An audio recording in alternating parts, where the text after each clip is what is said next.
tenemos el gusto de contar para que imparta esta conferencia magistral el doctor Renato González Mello. Es decir, verdaderamente es de agradecer que haya aceptado la invitación dada la agenda tan apretada que el doctor tiene, pero muy gentilmente aceptó participar en el evento y impartir esta conferencia magistral.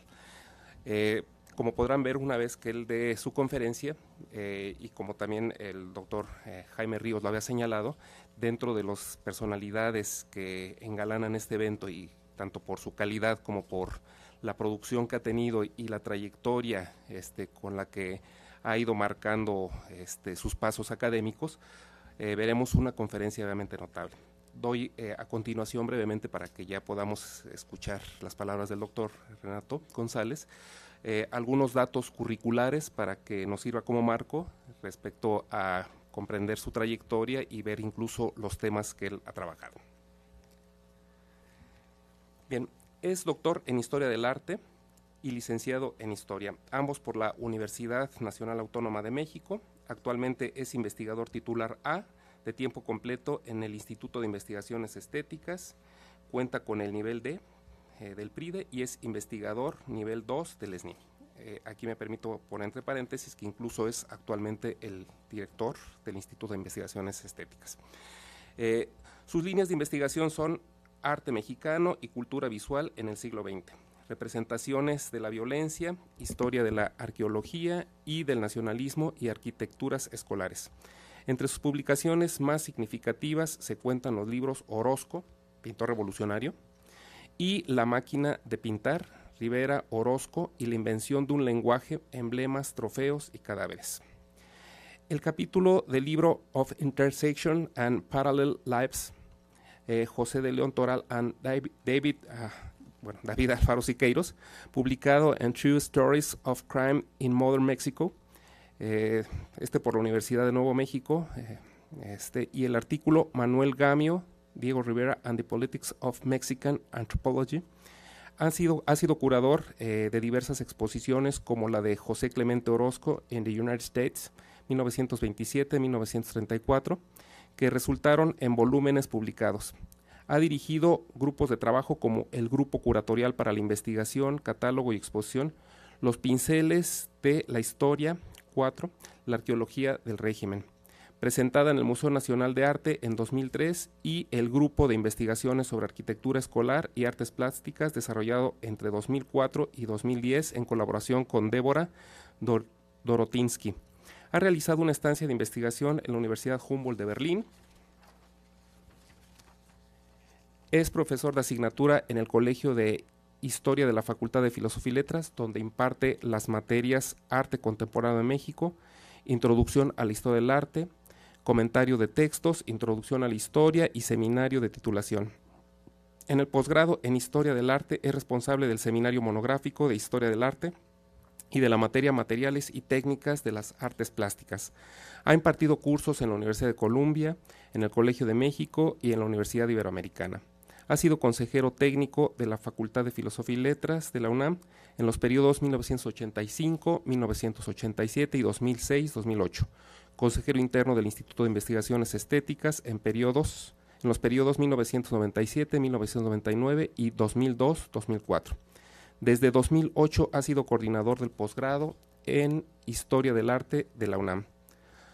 Su trabajo académico le ha hecho merecedor de un apoyo del Servicio Alemán de Intercambio Académico, de la beca Edward Laroque Tinker para profesores latinoamericanos de Columbia University en 2007, del Premio Francisco Javier Clavijero a la mejor tesis de doctorado en Historia en 1999, otorgado por el Instituto Nacional de Antropología e Historia, de la medalla Alfonso Caso para el mejor alumno del posgrado en Historia del Arte de la Facultad de Filosofía y Letras de la UNAM, esto es en 1998, la beca Revisiones del Arte Mexicano, otorgada por la Fundación Rockefeller, y Curare, Espacio Crítico para las Artes, 1994, la beca Fernando Gamboa, de Crítica de Arte, otorgada por el Consejo Nacional para la Cultura y las Artes, 1999, y la beca Salvador Novo de Historia, otorgada por el Instituto Nacional de Bellas Artes, el Colegio de México y el Centro Mexicano de Escritores, 1984 y 1985.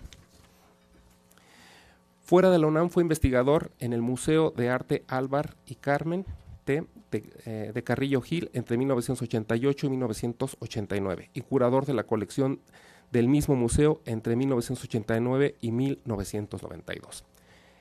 Bien, grosso modo, estos son datos curriculares que nos sirven para enmarcar la trayectoria, la notable trayectoria del doctor Renato González. Entonces, para que no sigamos prolongando ya su participación, es decir, para que pueda llevar a cabo ya su participación y darnos esta conferencia, le damos la palabra.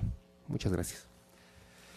Muchísimas gracias por la presentación y sobre todo por la invitación a Guillermo Alfaro, al Seminario de Investigación Pensamiento Teórico Bibliotecológico, al director de este instituto, el doctor Jaime Ríos. Debo agradecer también al Seminario UNIARTE, que existe conjuntamente entre el IBI y el Instituto de Investigaciones Estéticas. Una parte de lo que voy a decir ha sido el resultado de discusiones, en particular con Georgina Torres, Ariel Rodríguez y Egbert Sánchez, y de la asesoría que me dieron Ángeles Juárez y Betsabe Miramontes, que están en estéticas, cuando me di cuenta con cierto horror de que yo iba a hablar sobre catalogación frente a un auditorio de bibliotecólogos, y empecé a tener un miedo realmente importante por estos momentos que están empezando. La catalogación de obras de arte e imágenes ha sido objeto de las ciencias de la información durante los años recientes, y esto lo demuestra la revista Museum Documentation, que comenzó a publicarse a principios de los años 80. Los esfuerzos más significativos para sistematizar la catalogación de obras en los museos de manera semejante a como ocurre en las bibliotecas han sido encabezados por un puñado de organizaciones: Arlis, Europeana, el Collections Trust inglés, el Instituto Getty, la Biblioteca del Congreso de Estados Unidos, y el CIDOC, que es parte del ICOM, el Consejo Internacional de Museos de la UNESCO. Existen sólidos modelos de documentación, ya están hechos, esquemas de metadatos y software apropiado para la catalogación tanto de objetos artísticos como de imágenes, y al menos en teoría el campo está listo para adoptar las normas RDA. Pero no progresa.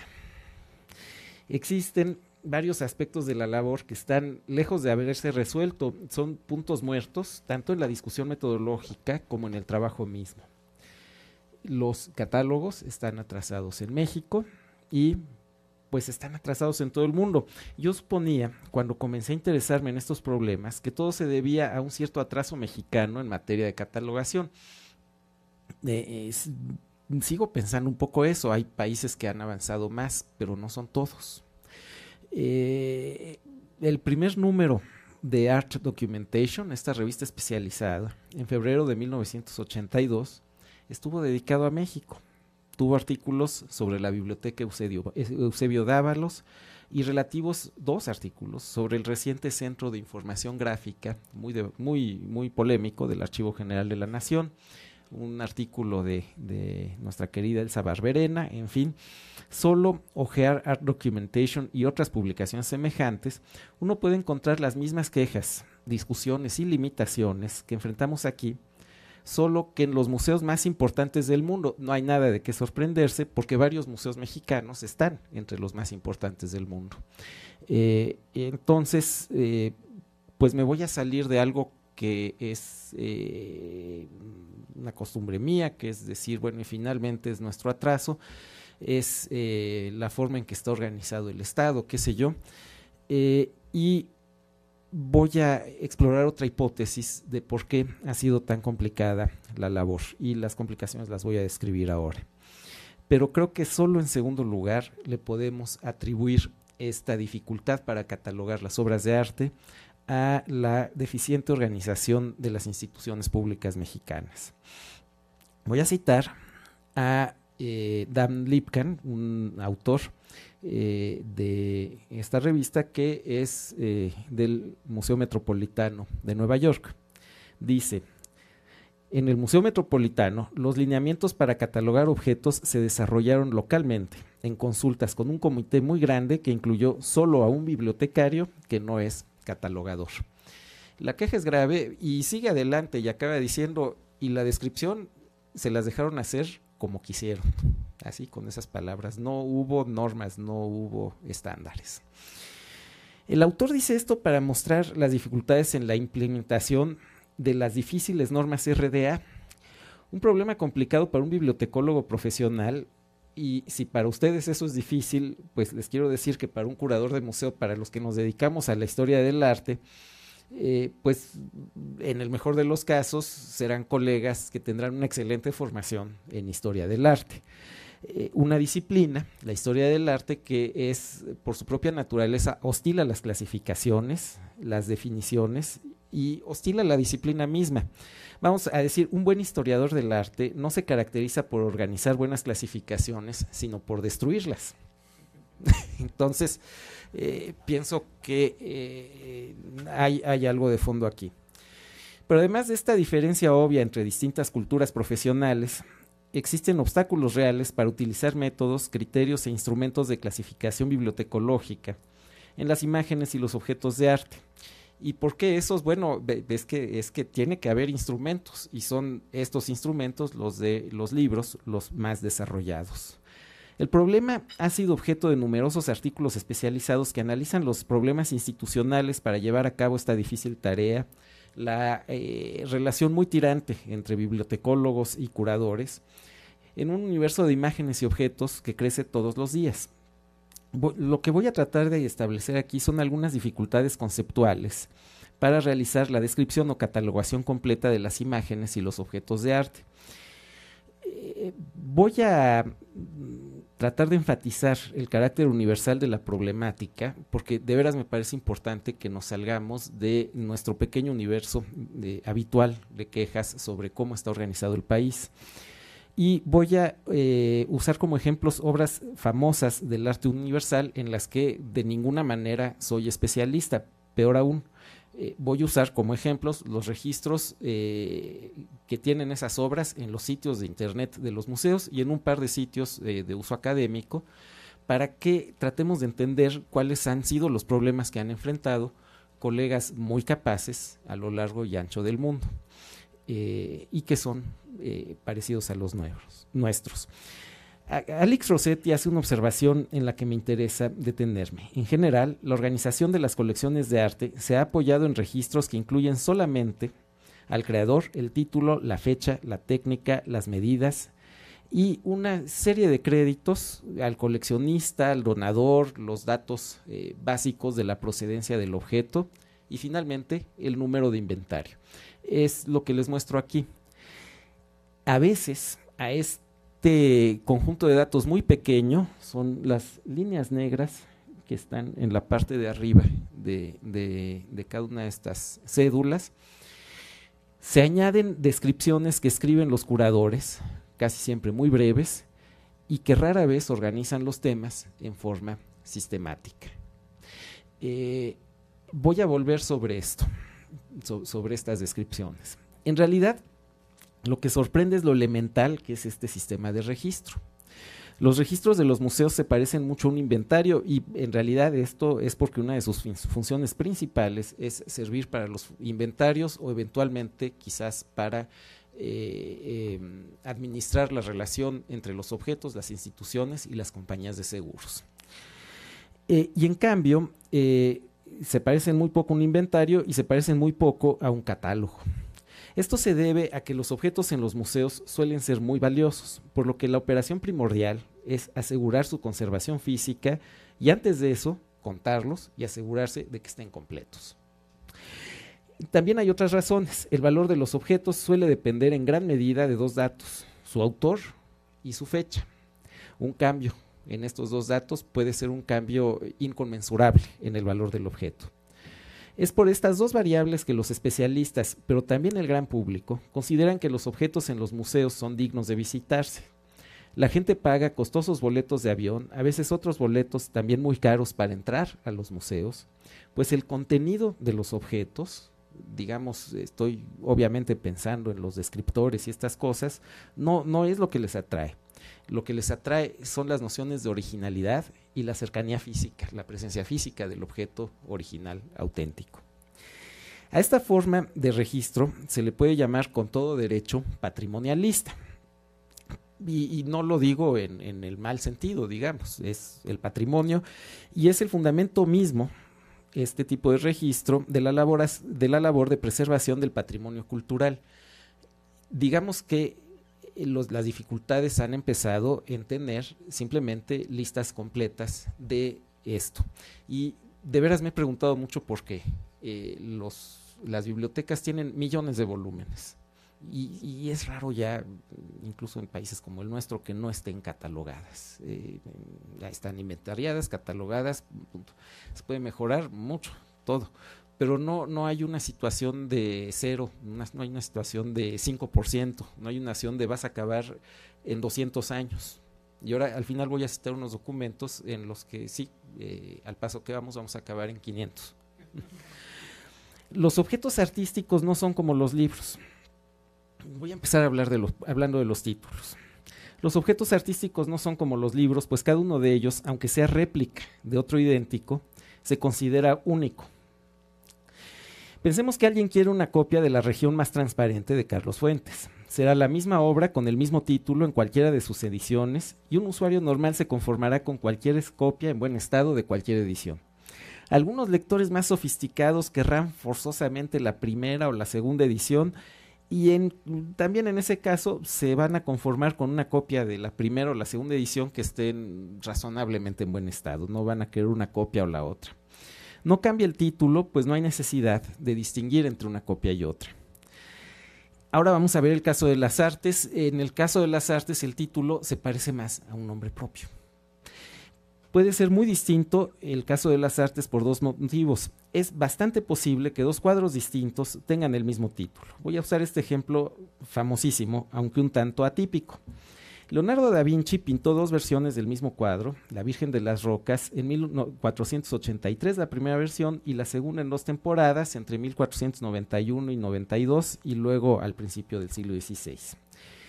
La primera versión acabó en el Museo del Louvre, con ese mismo título en francés, La Virgen de las Rocas, me abstengo de tratar de pronunciarlo en francés, y la segunda versión está en la National Gallery de Londres, mismo título, The Virgin of the Rocks. La base de datos ArtStore, y estamos hablando de un instrumento profesional, puso otro título a la segunda versión, la que está en Londres. The Virgin with the Infant St. John the Baptist adoring the Christ Child accompanied by an angel. La Virgen con San Juan Niño adorando a Cristo acompañado por un ángel. Y luego añade entre paréntesis y entre comillas, The Virgin of the Rocks. Esa misma base de datos traduce el título de la copia del Louvre con una curiosa variante semántica. Es frecuente que en los países anglosajones se utilicen términos italianos para referirse a las cosas del Renacimiento. Así que el cuadro del Louvre queda como Madonna of the Rocks. Madonna. El Instituto Getty está elaborando una base de datos con nombres de objetos culturales a nivel mundial. Este famoso ejemplo no se encuentra ahí todavía y tampoco está, y no tenía por qué estar, en las autoridades de título tema de la Biblioteca del Congreso. Esta confusión es típica del mundo de las artes. Veamos ahora cómo razona un curador de un museo. La práctica aceptada es utilizar el título que proporciona el propietario independientemente de lo que puedan decir fuentes históricas que pudieran tener incluso mayor validez histórica y científica. El objeto se llama como le dice el coleccionista, punto. Así lo correcto sería La Virgen de las Rocas, la Virge aux Rochers y The Virgin of the Rocks, y como la traducción es una práctica completamente aceptada, los dos cuadros se acaban llamando igual La Virgen de las Rocas. Por eso es frecuente que los registros hagan lo que hace la Wikipedia. Pongan entre paréntesis el lugar donde se almacenen y aclaren si es la de Londres o la del Louvre. Tanto la base de datos del Louvre como la de la National Gallery de Londres contienen textos más o menos extensos. Aquí tienen ustedes el registro de la National Gallery y pueden ver en la parte de abajo que comienza un texto explicativo y aquí el registro del Louvre. Estos textos son explicativos, mezclan consideraciones históricas, iconográficas e interpretativas, y son muy breves. ¿Cómo podríamos resolver este problema? Es completamente distinto al de una biblioteca, pues no sería válido intercambiar un cuadro con otro, ni en términos patrimoniales, ni mucho menos en términos de conocimiento. Son los registros de Artstor. Aquí está como los llama la Wikipedia. Pueden ver que entre paréntesis pone la ciudad donde está. Es lo que hacen todos los estudiantes de Historia del Arte, todos los maestros de Historia del Arte en todo el mundo, la de París, la de Londres.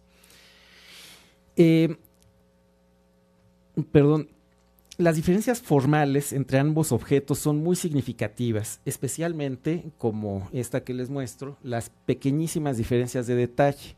Tiene sentido establecer la relación entre las dos versiones de la Virgen de las Rocas, pues la identidad entre ambos cuadros es justamente lo que hace tan significativas sus pequeñas diferencias. Toda la historia del arte se construye en estas comparaciones. Señalo otros dos casos en que los títulos de los objetos artísticos tienden a repetirse, cuando se trata de copias de la misma estampa o cuando se trata de convenciones iconográficas uniformes. Bueno, lo primero se parece un poco más a los libros, pero lo segundo no. Por ejemplo, la representación de la Inmaculada Concepción de la Virgen tiene lo que se llama una iconografía, un conjunto de reglas para su representación que permiten identificarla. Esto permite que los especialistas, los teólogos e incluso los devotos sepan a qué se están refiriendo o a quién le están pidiendo un milagro cuando están frente a una imagen. Esto, sin embargo, es una convención de especialistas y teólogos y tiene límites claros. Voy a poner uno que creo que está bastante claro. La Virgen de Guadalupe es una Inmaculada Concepción, pero se metería en bastantes problemas cualquier especialista muy celoso de su saber histórico que quisiera cambiar de nombre a la guadalupana. No se podría, realmente se las vería muy negras. Cada objeto artístico es individual, puede pertenecer a géneros o especies, como quería Aristóteles, pero esto no le quita individualidad al objeto. Y tenemos este problema de que los objetos artísticos se comportan como individuos. Quizás las imágenes de prensa, platicábamos hace un rato, funcionan un poco distinto. Sí, pero depende del fotógrafo, porque algunos fotógrafos de prensa pertenecen también al circuito de los museos y sus costumbres en parte se generan ahí. Hablemos ahora de los encabezados temáticos. La atribución de descriptores y encabezados temáticos es una de las prácticas más importantes en la organización de un acervo, de una biblioteca o de cualquier acervo textual para consolidar un saber. Si no hay encabezados temáticos, los profesionales y especialistas en cuestiones de bibliotecas y documentación desconfiarán del catálogo. La ausencia de encabezados o descriptores es para ustedes la ausencia del catálogo mismo.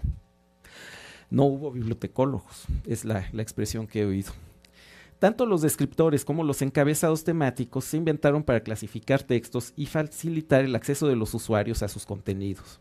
Hasta hace apenas unos cuantos años era inimaginable que una máquina pudiera leer libros completos, por lo que se inventaron distintas técnicas clasificatorias para que una persona pudiera conocer el tema de un libro antes de leerlo y pudiera conocer todos los libros en una biblioteca que tocaran un tema en particular.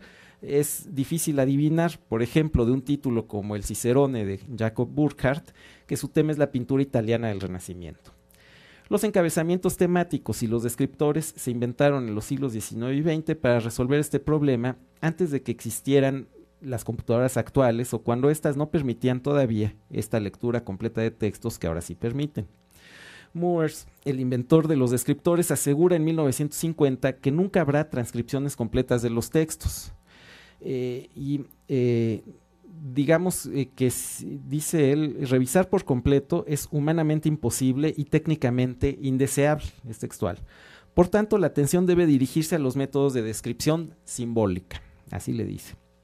Digamos que si se pudiera transcribir absolutamente toda la información contenida en los libros hacia algún medio que permitiera revisarla también por completo, algo que en 1950 parecía inimaginable, este autor consideró que además estaría mal, hubiera estado mal.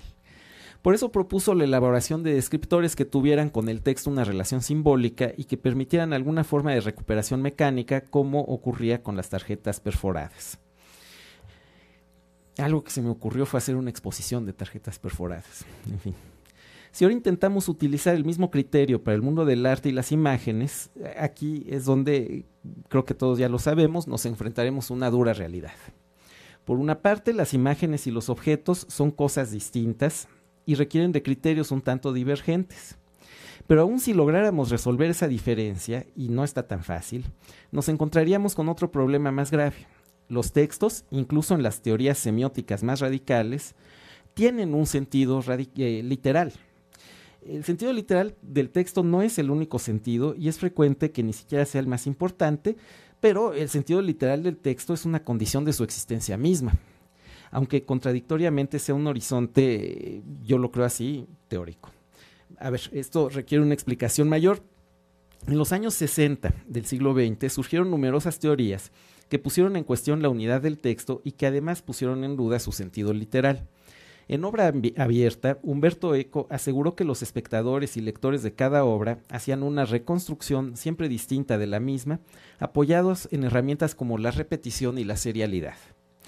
Este postulado provocó una revolución en los estudios sobre el lenguaje y la cultura, y hay una escuela que considera que el sentido literal de un texto, el que no está deformado por los símbolos, la retórica y las segundas intenciones, es completamente o casi completamente imaginario. Esto es que el texto llano en realidad es una fantasía que tenemos al leer, no existe. El casi es porque el propio Umberto Eco revisó sus postulados y formuló más adelante, en los límites de la interpretación, una teoría más moderada. Existe un sentido del texto. Es completamente posible establecerlo, pero no es el único. Debe convivir con cosas que a veces se le atribuyen pero no son suyas. Es distinto de las intenciones del autor y muy distinto de lo plasmado en el lenguaje escrito, y también, las intenciones de un autor pueden ser muy distintas de lo que dijo. Esto pasa todo el tiempo, que alguien dice algo y no es lo que quiso decir. Un problema teórico. Y también el sentido del texto, el sentido literal, debe convivir con las intenciones de los lectores, siempre múltiples, y que pueden tener poca o ninguna relación con lo que haya pensado el autor o con lo que diga el texto en realidad. Los lectores pueden reconstruir el texto en formas muy radicales. Tomando como ejemplo el propio libro de Umberto Eco, Obra Abierta, este libro tiene en el catálogo de la Biblioteca del Congreso los encabezamientos que corresponden a la semiótica, la poesía, la estética, a James Joyce y a Norbert Wiener. No creo que esto describa de manera exhaustiva el libro, pero sí permite recuperar algunas de sus preocupaciones principales. Hay una relación compleja entre el encabezamiento y el contenido, pero es la relación entre un texto, el texto del libro, y otro texto mucho más breve, el encabezamiento. Ahora veamos nuestro ejemplo de la Virgen de las Rocas. Este es un texto del que hay una discusión académica vigente sobre si no será una forma de representar la Inmaculada Concepción. Y esto pues realmente se sale de las convenciones iconográficas. Podemos pensar que existe esa relación porque el cuadro se lo encargó a Leonardo, una cofradía dedicada justamente al culto de la Inmaculada Concepción, y además pues se pintó en una época en la que los debates sobre la Inmaculada Concepción, bueno, eran muy importantes.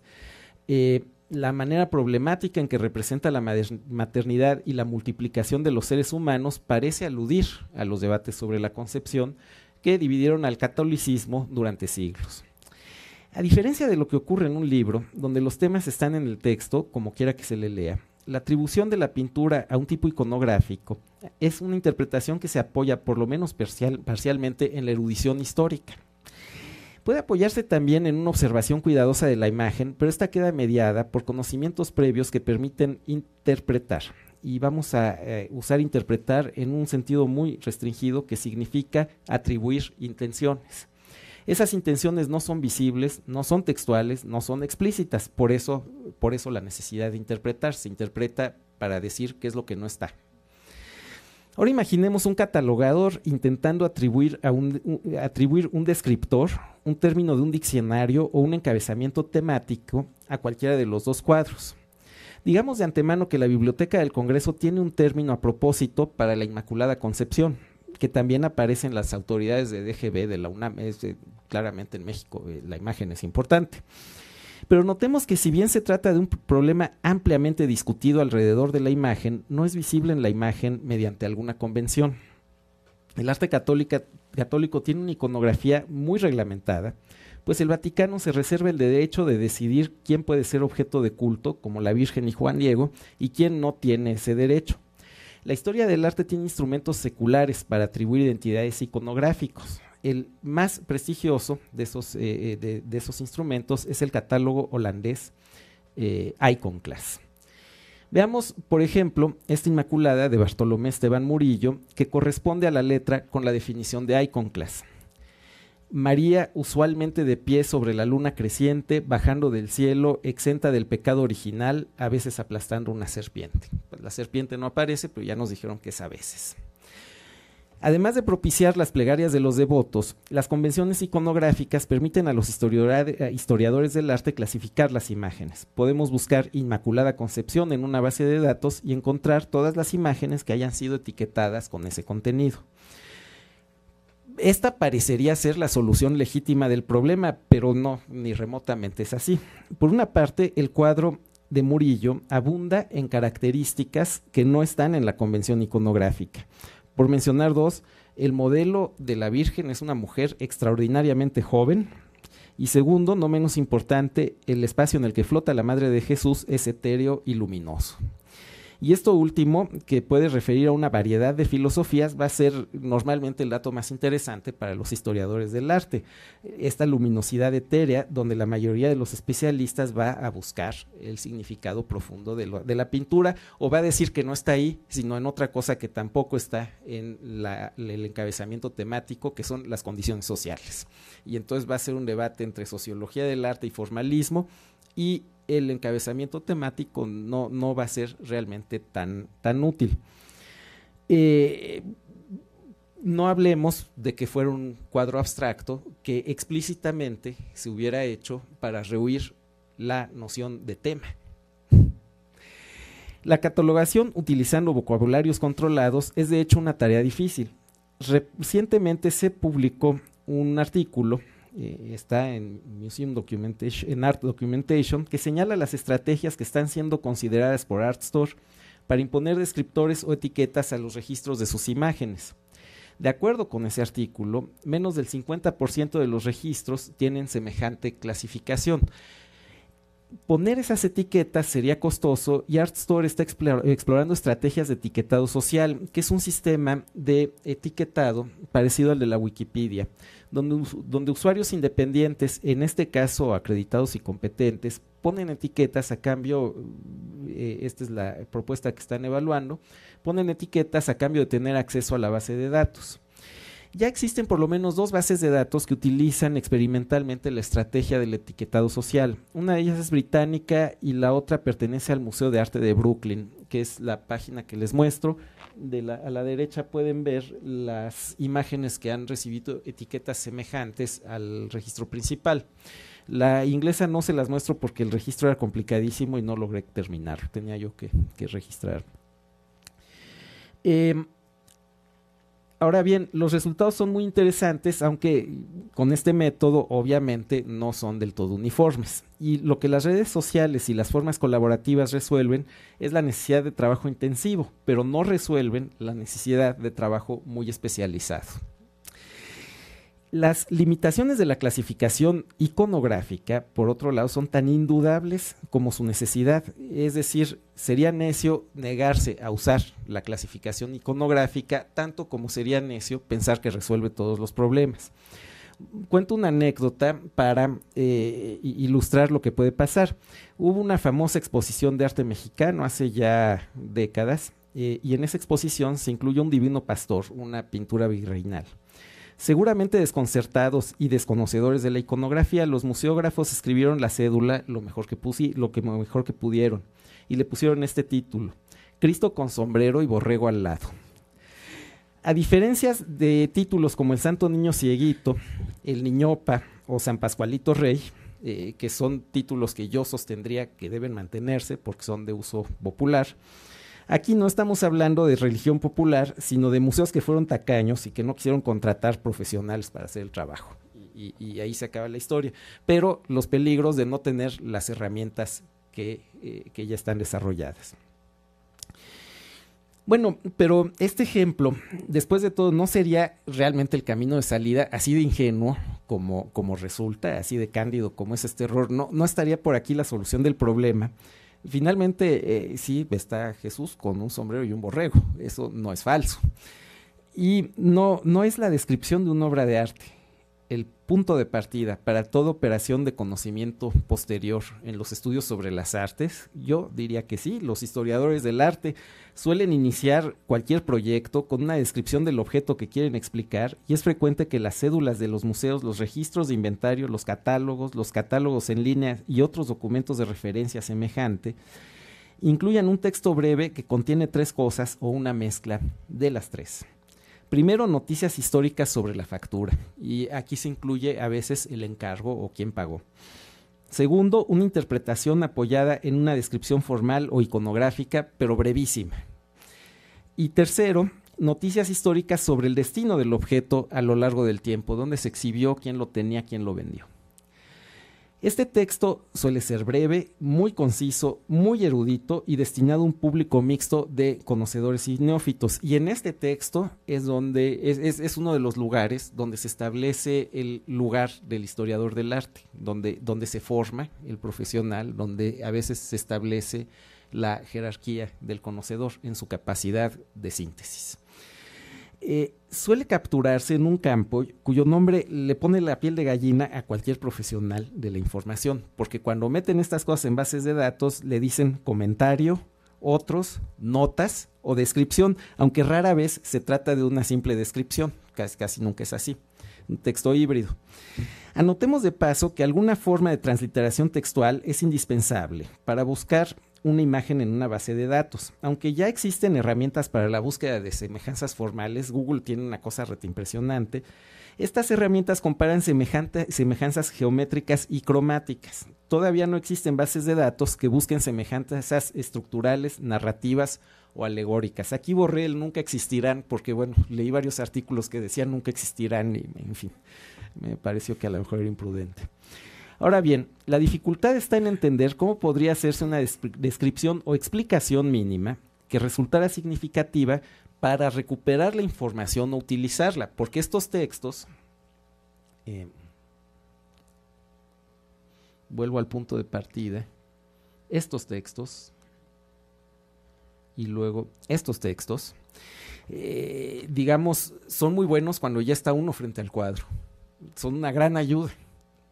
Pero ¿cómo usarlos para llegar al cuadro? Pues totalmente otro problema. Bueno, en la actualidad estoy coordinando un proyecto de servicio social para hacer el catálogo del Museo de Arte Moderno. Y la ficha que usamos se tomó de la ficha Object ID de Interpol, que es el registro indispensable para reportar la pérdida de una obra de arte a nivel mundial. En UniArte, la iniciativa conjunta del IBI y Estéticas para la catalogación de obras de arte, elegimos el modelo de Interpol por motivos pragmáticos, es decir, porque sí estamos pensando en tener un inventario que nos permita recuperar el patrimonio robado eventualmente, claro que sí, pero también porque ese carácter medio judicial nos aseguraba la universalidad de las categorías a utilizar en el registro. Esa ficha, pensamos, se va a usar en todos los países porque lo usa Interpol. Ahora bien, una de las características de la ficha Object ID, además de la utilización por lo menos de una fotografía, es la redacción de una descripción. ¿Qué es una descripción? Es uno de los problemas más viejos de la historia del arte y todos los especialistas la apoyan en la noción clásica de écfrasis. La écfrasis es una figura retórica que consiste en la reproducción verbal de una imagen. El modelo clásico de la écfrasis es la descripción del escudo de Aquiles en la Ilíada de Homero. En aquel famoso pasaje, Homero describe el escudo utilizado por Aquiles para luchar contra Héctor, y se trata en realidad de un pequeño racimo de historias y paisajes dentro del relato homérico que de momento distrae su atención de los episodios de la guerra de Troya para centrarla en batallas, hatos de ganado y parajes representados en el escudo. Se ha escrito bastante sobre este texto, que tiene una característica en común con otros textos fundadores de la escritura sobre las artes en Occidente. Aunque es la descripción de un escudo imaginario, termina por describir más bien las escenas descritas. Esto es, hay una ambivalencia del texto que a veces describe un objeto que no existe, el escudo de Aquiles, pero a veces describe las cosas representadas en el escudo de Aquiles. Y aquí cito a un autor, no solo la éfrasis no se concibe como una forma de escritura dedicada al objeto artístico, ni siquiera se restringe a los objetos, es una forma de evocación vívida que puede tener como tema cualquier cosa, una acción, una persona, un lugar, una batalla, incluso un cocodrilo, dice la señora Webb, una de las especialistas del tema. Esta ambivalencia de la descripción es consustancial a la descripción. A menos que terminemos describiendo un cuadro figurativo como un conjunto de formas y colores sin ton ni son, no hay más remedio que reproducir verbalmente sus figuras, historias y espacios. Para que la narración sea legible, esto hace indispensable adentrarse un poco en la narración de las escenas, esto es, asumir que aquí está la Virgen con el niño y no decirle vemos un óvalo blanco que podría ser una persona. No, hay que narrar un poco. Y esto obliga a aislarse un poco del flujo normal de las cosas o, en el caso de Homero, de la narración mayor de la Ilíada. Volviendo a la Fiche Object ID, esta descripción indispensable es una redacción muy enrarecida porque sus condiciones son distintas a las de cualquier texto normal. El lector ideal de la descripción es el juez de un país desconocido. Digamos que la obra se la robaron y al recuperarla en otro país hay un juicio. El embajador de México debe demostrar a un juez que la obra descrita había sido catalogada por el gobierno mexicano años atrás y que es de propiedad de la nación mexicana. Para ello, el juez debe reconocer el objeto recuperado en la descripción que hicieron unos estudiantes mexicanos, quizás muy avanzados y de posgrado, normalmente será así. Estamos suponiendo que este juez es un personaje especial. Por deformación profesional, tiene poca o ninguna imaginación. Esperamos que así sea. Los jueces con imaginación pues no son muy recomendables. Es probable que le ponga mayor atención al documento escrito que a cualquier cosa de la realidad, por lo menos si se parece a los funcionarios del sistema judicial mexicano, que ven el texto de preferencia sobre las cosas. Querrá que la descripción sea completa, pero es muy probable que se impaciente si es muy larga. También va a querer que sea completa y breve. Bueno, esto ha sido una maravilla para enseñarles a escribir a los estudiantes, porque es un texto muy difícil de escribir, es muy breve, y si logran hacer eso, bueno, pues otras cosas ya se pueden enfrentar. Supongo que iremos depurando esta forma de descripción con el tiempo y la experiencia y que será equivalente a los resúmenes que a veces tienen las publicaciones especializadas. Me refiero a los resúmenes de artículos de biología o física cuántica, ¿no? Pero con una diferencia muy significativa y creo que más o menos aquí está el meollo del problema. Mientras que los resúmenes y abstracts son un texto que representa otro texto con mucha brevedad, las descripciones son una representación verbal de una imagen. Así, los resúmenes y etiquetados, los encabezamientos temáticos y descriptores de un libro son el resultado de operaciones intertextuales. En cambio, cuando esas operaciones se hacen sobre un objeto o una imagen, son, siguiendo a Luz Aurora Pimentel, son intermediales. Esto es, el medio del texto y el medio de la imagen que están interactuando. Pues aún de forma imaginaria, convocan a varios sentidos al mismo tiempo. Aunque se abstengan de contar historias o atribuir personalidades, las descripciones suelen ser interpretativas. Tengo para mí que la descripción es un paso que no puede saltarse si se quiere catalogar un acervo artístico o visual de cualquier tipo, pues de otra manera no habrá descriptores, encabezamientos o etiquetas que tengan cualquier contenido para cualquier propósito. De hecho, pienso, y con esto termino, que una buena parte de las herramientas para catalogación se podrían insertar como etiquetas de vínculo hipertextual en el texto descriptivo y que este último podría y debería someterse a manuales de estilo y vocabularios controlados que hicieran imaginable su etiquetado por algún tipo de sistema automático. El aprendizaje de la descripción es actualmente un aprendizaje prácticamente artesanal. Y así está bien, así se construye el saber de las artes, pero quizás para la catalogación tendría que ser un aprendizaje más sistemático que contara con más herramientas. Lo que vuelve muy complejo el problema de la catalogación en todo el mundo, y escogí a propósito una obra mayor del arte universal, esto es, si de la Virgen de las Rocas no hay uniformidad de títulos y esas cosas, pues ¿qué podemos esperar nosotros? Es un problema mundial. Y este problema es complejo por la variedad de objetivos que se esperan de una modesta lista con nombres de autores, títulos, técnicas, años y medidas de la cédula. Se esperan demasiado de este pedacito de papel. ¿Por qué no puede concluirse si es tan simple? Y esta es la otra parte del problema. Las bibliotecas tienen millones de volúmenes cuyos registros son mucho más complicados que los de las obras de arte. ¿Por qué este problema es tan barroco? Yo creo que se ganaría muchísimo tiempo si en lugar de buscar la catalogación perfecta mediante fichas cada vez más complicadas, se asumiera alguna forma normalizada del registro básico, dejando las operaciones destinadas a la recuperación compleja de información para un texto en prosa que eventualmente pudiera etiquetarse y de esa manera volverse susceptible de recuperación. En todo caso, la descripción también cumpliría junto con ese objetivo técnico un objetivo de saber, pues es una de las operaciones fundamentales de cualquier análisis de imagen o historia del arte.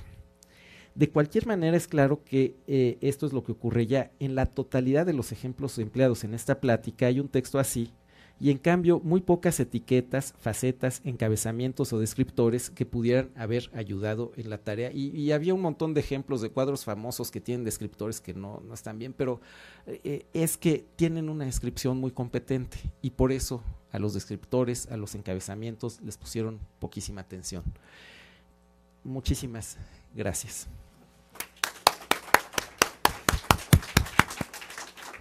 Bien, muchas gracias, doctor, por esta notabilísima conferencia, es decir, de una erudición y de un conocimiento espléndido, y sobre todo porque el tema de esta conferencia, utilizando una metáfora marítima, puede ser el mascarón de proa para nuestro evento, porque señala puntos muy importantes, tanto entre la disciplina que él trabaja, estudia, que es la historia del arte, y la bibliotecología. Puentes que se pueden establecer, pero también puentes quebradizos, es decir, por lo que veíamos en la conferencia, hay muchos elementos donde se pueden retroalimentar ambas disciplinas, pero también yo noto que hay reservas tanto de los especialistas de una y otra disciplina para establecer esos puentes, y como si quedaran atrincherados mucho en su concepción de organizar esa información. Entonces creo que se puede prestar mucho a debate la temática que nos ha presentado el doctor, sobre todo, repito, porque nos muestra cómo la bibliotecología en esta dinámica interdisciplinaria y en este caso con la historia del arte puede tener canales de continuidad, pero también puentes que se deben de establecer para poder enriquecerse mutuamente. Esto por mi parte. Creo que sí tenemos tiempo para algunas preguntas, entonces quien desee hacer alguna pregunta a esta notable conferencia, que puede dar para mucho más y para reflexionar ampliamente, puede emitirla.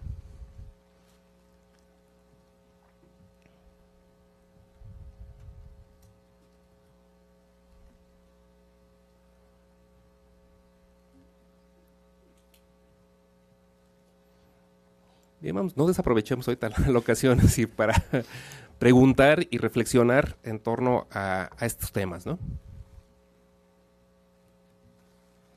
Katy. Usted ha mencionado el proyecto UniArte, ¿no? Me gustaría conocer cómo van adelantando ese trabajo, porque entiendo que es una cuestión difícil abarcar los aspectos teóricos y llevarlos a algo real, como a lo que estamos acostumbrados los bibliotecólogos, de hacer el trabajo.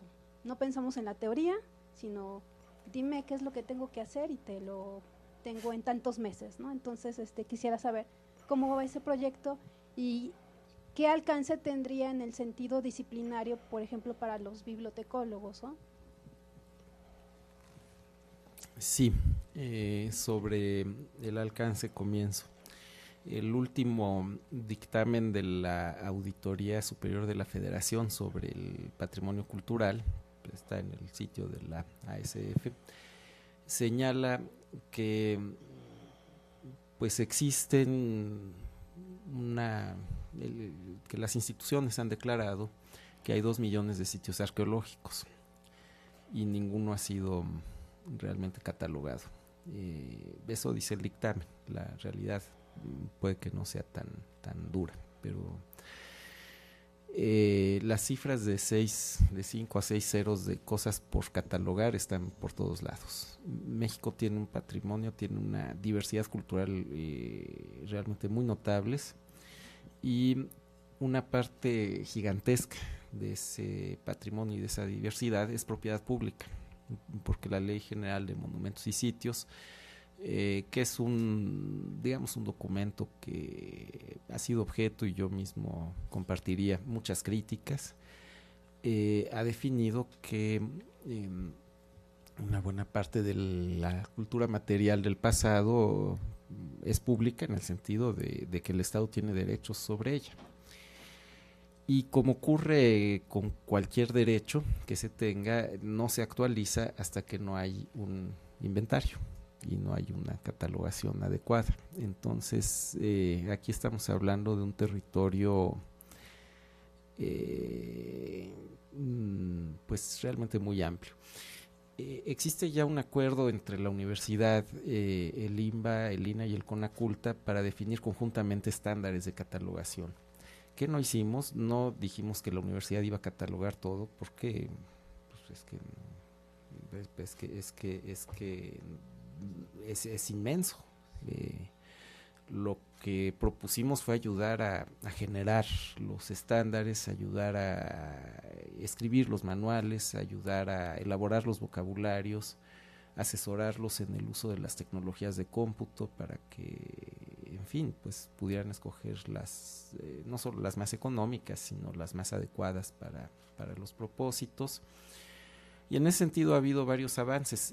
Yo puedo decir que ha habido mucho interés de parte tanto del INBA como del INAH, como del CONACULTA, y muchas otras entidades, ¿no? La Secretaría de Hacienda, en fin. Pero el avance en catálogos concretos hemos buscado que sea precisamente limitado, en primer lugar, para sí tener resultados, para no generar una cosa todavía más sisífica de, ellos tampoco pudieron acabar o algo así, sino que en donde nosotros apliquemos métodos sistemáticos pueda notarse la ventaja.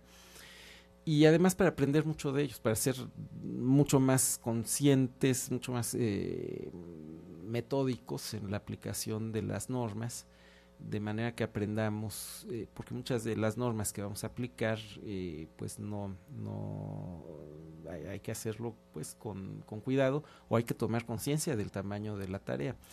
Voy a poner un ejemplo. Afortunadamente se aceptó que la Dirección General de Bibliotecas coadyuve en esto, en el registro de autoridades de los nombres de los artistas de México, ¿no? Bueno, ya después de que pasamos la etapa en explicar que el control de autoridades era realmente una lista de autores, porque un no iniciado puede tener otra interpretación muy alarmante.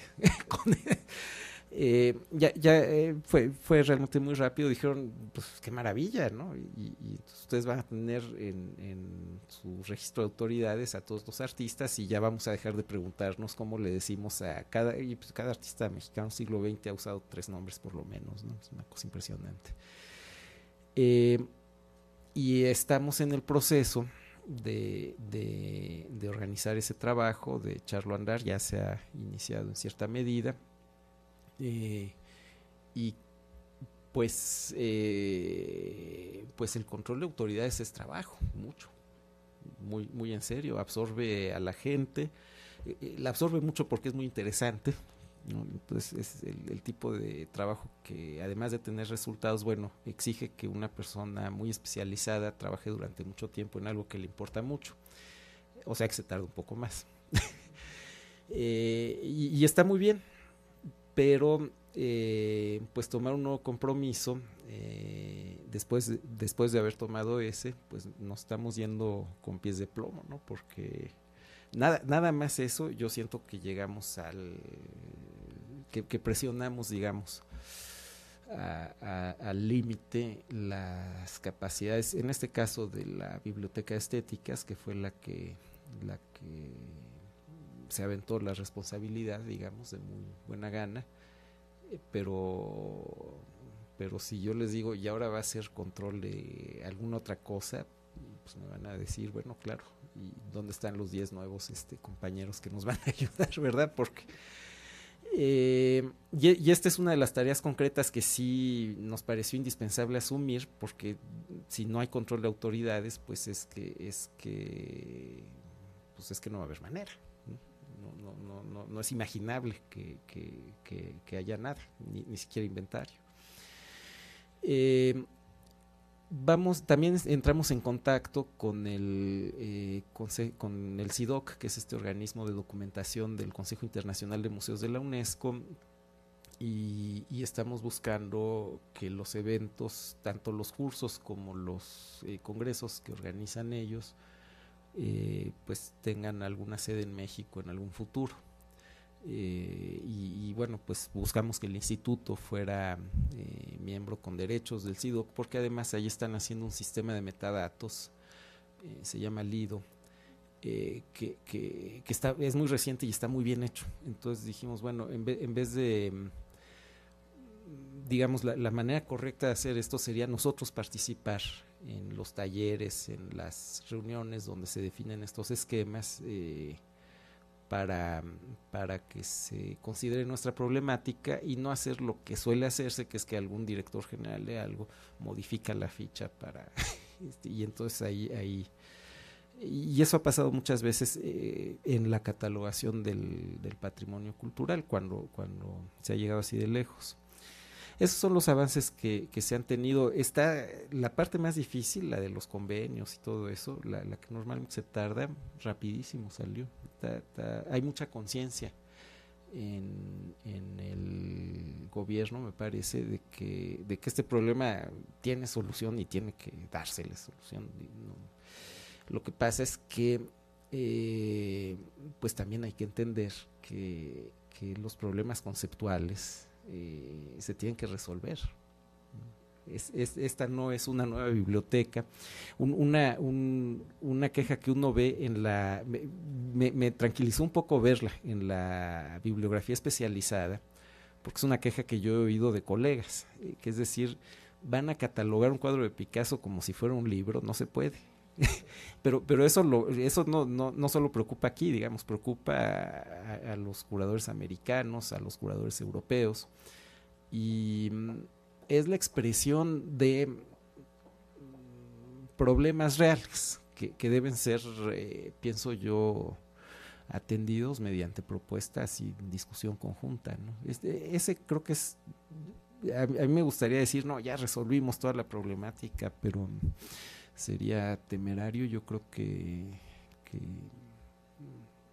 bueno, cuando empezamos con Uniarte, fue hace 4 años, yo pensaba que la bibliotecología tenía todas las respuestas, y lo que ahora pienso es que tiene muchas respuestas y que yo ya, a mí me van a ver aquí ya, de aquí para el Real, pero todas las respuestas todavía hay que buscarlas. ¿Alguna otra pregunta? Bien, quisiera yo aprovechar la ocasión para lanzar una.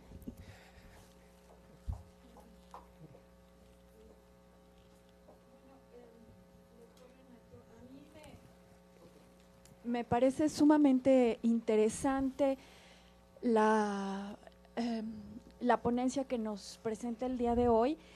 Por supuesto que quiero dejar claro que desde la disciplina donde yo estoy, ni la bibliotecología ni la historia del arte son mis especialidades.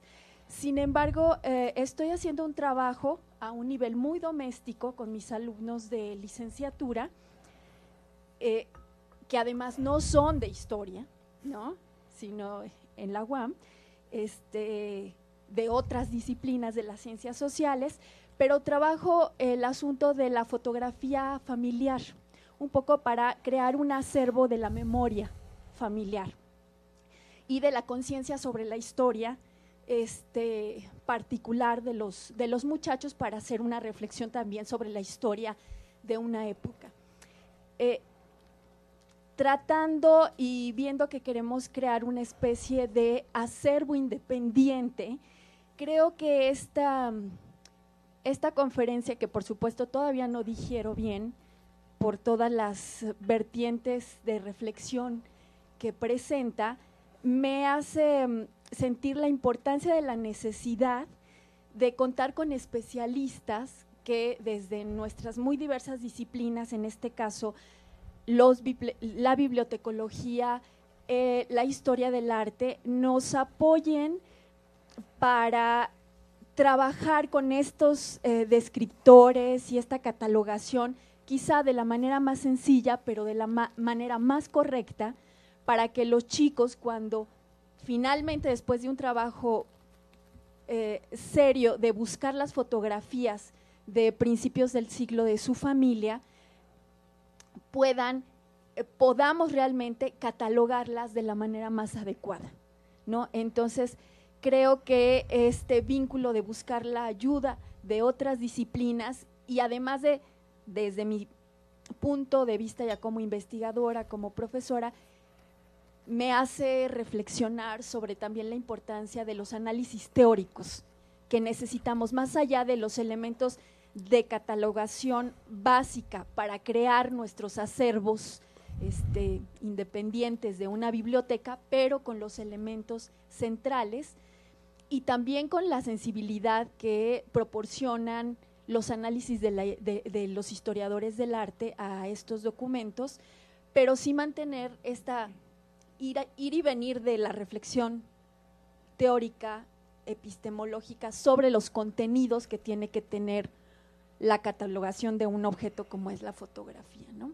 Entonces, a lo mejor, por supuesto que no queda muy claro lo que quiero decir, sino simplemente que es una propuesta que abre muchas vertientes para el análisis, para tratar de tener un trabajo más serio, aunque sea a un nivel de la docencia, en mi caso, pero que agradezco mucho que se haya presentado como una de las conferencias magistrales para nuestro seminario de pensamiento teórico bibliotecológico. Muchas gracias.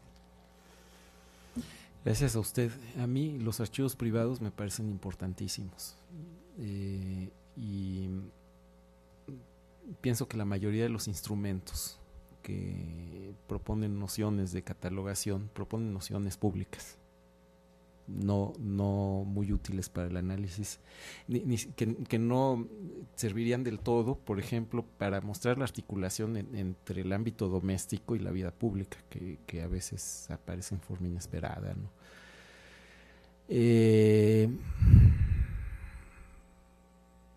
Hay un par de gentes que han trabajado acervos así, pero no necesariamente lo han hecho desde el punto de vista del catálogo. Más bien son propuestas casi de antimuseo, propuestas de alternativa, digamos, al discurso público, que lo enriquecen y lo vuelven más sensible y mejor. El catálogo de la institución pública es naturalmente la contraparte de lo que usted está atendiendo. Lo cual no quiere decir que no sea válido hacer un ejercicio de reflexión y rescate, porque pues hay una dimensión de la vida ahí que tampoco se puede ir, ¿verdad? Bueno, quisiera, para no quedarme en el tintero, rápidamente esta pregunta, porque atañe a las dos disciplinas, tanto a la historia del arte como a la bibliotecología. Indudablemente que cada disciplina desarrolla una estructura, digamos, entre epistemológica y de mentalidad respecto a sus objetos de conocimiento.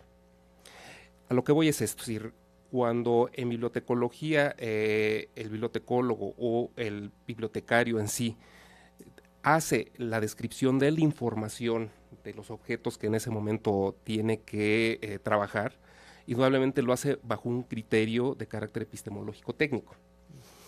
En cambio, por lo que deduzco, en la historia del arte es básicamente un enfoque de carácter en términos de sensibilidad, y tal vez esto incluso respecto a la propia raíz de la palabra estética, aistesis, que es la sensibilidad.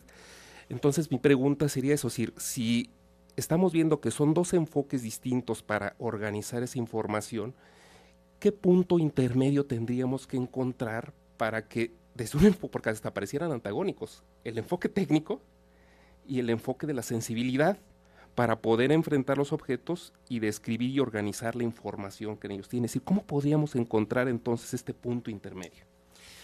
Esto se me ocurrió leyendo el libro de María Pinto, sobre un libro sobre resúmenes, que me impresionó mucho porque se está planteando que haya máquinas que hagan resúmenes de los textos, y pone un par de ejemplos que desde luego, pues sí, son resúmenes muy, muy secos, pero son resúmenes, pero que probablemente son funcionales, ¿no?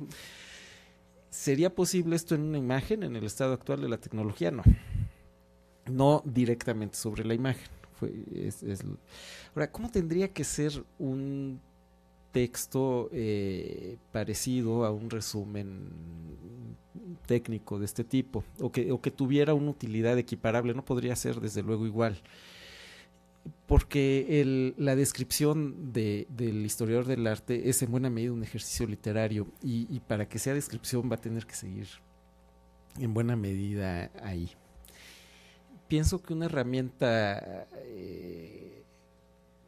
es un tema de discusión, estoy convencido, pero una herramienta un poco más liviana que suele haber en las ciencias de la catalogación, como un manual de estilo, podría realmente hacer maravillas para que esos textos fueran predecibles, digamos, en su estructura, que abordaran 3 o 4 dimensiones del problema, y esas 3 o 4, y que siempre las abordaran, y que siempre se supiera en qué orden van a llegar, y que estuvieran sometidos a una retórica cifrada en manuales, que finalmente es lo que hace un manual de estilo. Te va diciendo qué expresiones son preferibles a otras, qué maneras de argumentar son preferibles a otras, simplemente para crear una cierta uniformidad, un manual de estilo un poco exigente,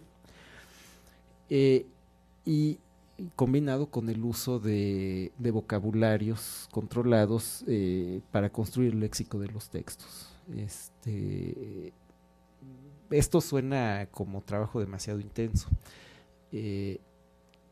pero en realidad la descripción normalmente se hace un poco así. El mundo del arte ya está hecho de un montón de prescripciones, tabúes y obligaciones que se pasan de boca se pasan de manera informal, pues, como se pasan de manera etnológica, por la cultura oral. Son parte del aprendizaje que no está siempre cifrado en manuales.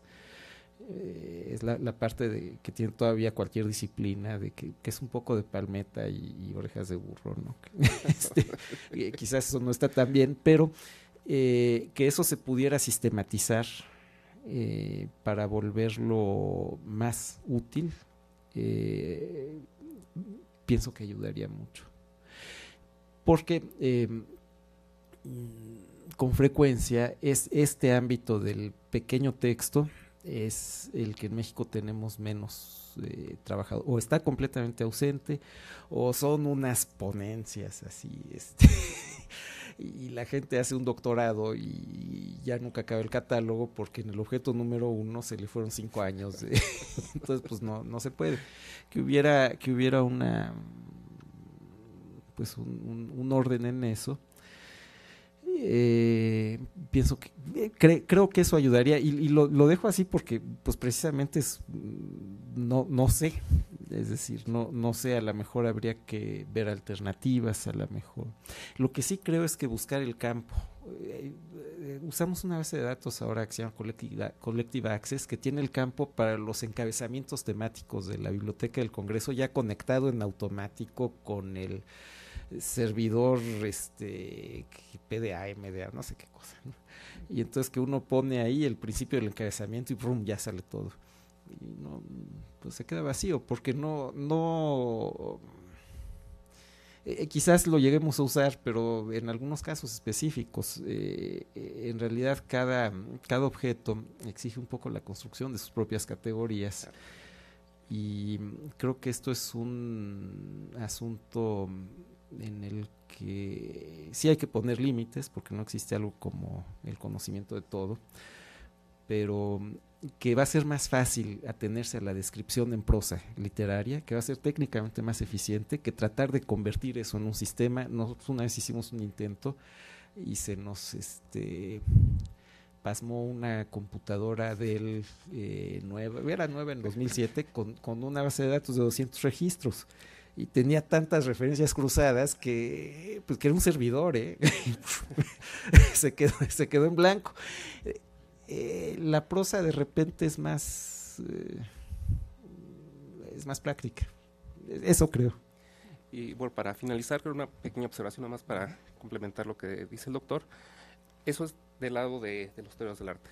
Una pequeña observación ahora que sería, digamos, del lado de la bibliotecología. Creo que las imágenes o el trabajo de las imágenes es una buena oportunidad para también romper un poco estos esquemas técnicos con los que la bibliotecología se enfrenta a sus objetos para describirlos y organizar su información, porque finalmente una imagen exige sensibilidad también para acercarse a ella, no solo elementos de carácter racional y técnico y lógico para organizar esa información. Entonces, si el bibliotecólogo o el bibliotecario también se agencia estos elementos de sensibilidad para poder incluso acercarse a ella y verlo con otros ojos, digamos, la imagen, eso puede ayudar mucho a que se abra el panorama dentro de la disciplina respecto a las imágenes y no pensar que solo es la textualidad que se organiza. Entonces creo que de mi parte sería una observación para complementar esta notable conferencia magistral, doctor. Entonces pido un aplauso para el doctor Renato. Gracias. Y